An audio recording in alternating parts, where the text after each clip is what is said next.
स्वागत है आपका आपके अपने चैनल देसी धमाका में। सीरियल उड़ने की आशा में अब यहाँ पर रेणुका ने लालच की सारी हदें पार कर दी हैं।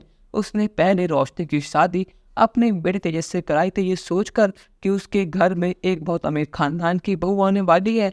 पर लेकिन जब ऐसा नहीं हुआ और जब यहाँ पर शक्कू ने उसे बताया कि आकाश की पत्नी यानी रिया एक बहुत अमीर खानदान की बेटी है, उसके पापा यानी जॉय के पास बहुत पैसा है, बहुत प्रॉपर्टी है, तो समय न दे उसे अपनी बहू बना ले। उसको बहू बनाने के बाद तेरे घर में कभी भी दिक्कत नहीं आएगी पैसों की, ये मेरी गारंटी है। अब यहाँ पर रेणुका पैसों के लालच में आके आकाश और रिया को अपने घर में लाने वाली है। यहाँ पर अब रेणुका ने परेश को तो मना लिया है, पर लेकिन सबसे बड़ी परेशानी सचिन है। सचिन अपनी आंखों के सामने आकाश को एक पल के लिए भी नहीं देखेगा, वो उसकी जान लेने के लिए पागल हो जाएगा। पर लेकिन अब यहाँ पर रेणुका आकाश और रिया से मिलने के लिए पहुंच चुकी है। आकाश और रिया जब अपने सामने रेणु को देखते हैं तो बहुत हैरान होते हैं। पर लेकिन रेणु कहती है कि आकाश तू मेरा बेटा है, तूने इतनी बड़ी गलती करी पर लेकिन तूने एक बार भी मुझसे माफ़ी नहीं मांगी और न ही तूने कोशिश करी कि तू मुझसे बात करे। तू मुझसे एक बार कहता तो मैं तुझे माफ़ कर देती, पर लेकिन तूने मुझसे बात तक नहीं करी। पर लेकिन जो भी हुआ सो हुआ, अब मैंने तुम दोनों को माफ़ कर दिया है और तुम मेरे साथ अभी के भी घर चलो। और बेटा रिया, तुम उस घर की बहू नहीं बल्कि उस घर की बेटी बन के रहोगी, ये तुमसे मेरा वादा है।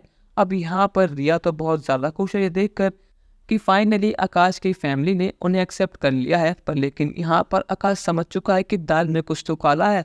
पर लेकिन यहाँ पर अब रेणुका उन दोनों की आरती उतारती है और गृह प्रवेश करवाती है रिया का और आकाश का। और यहाँ पर पीछे से सचिन और साइली आ चुके हैं। अब जैसे सचिन अपनी आंखों के सामने आकाश को देखता है तो उसका गुस्सा सातवें आसमान पर पहुंच जाता है और वो आकाश का कॉलर पकड़ लेता है। पर लेकिन यहाँ पर साइली और परेश उन दोनों को अलग कराते हैं। परेश कहता है कि सचिन जो कुछ भी हुआ उसको भूल जा और आकाश तेरा छोटा भाई है। मैं मानता हूँ इसने गलती करी है, पर लेकिन आखिर माँ के ये मेरा बेटा है और तेरा छोटा भाई है, तो इसलिए मैं कह रहा हूँ कि इसको माफ़ कर दे। पर लेकिन सचिन ने साफ इनकार कर दिया है कि ये दोनों हमारे लिए मर चुके हैं और ये दोनों इस घर में कभी भी नहीं आएंगे। और यहाँ पर तेजस और रोशनी सचिन के इस फैसले में साथ हैं। वो दोनों भी नहीं चाहते कि आकाश और रिया इस घर में वापस आएं। पर लेकिन क्या यहाँ पर रेणुका की चाल कामयाब हो पाएगी? क्या आकाश और रिया को घर में एंट्री मिल पाएगी या फिर नहीं? अपनी राय हमें कमेंट सेक्शन में ज़रूर बताइएगा और चैनल को अब तक नहीं किया सब्सक्राइब तो कर लीजिए। धन्यवाद।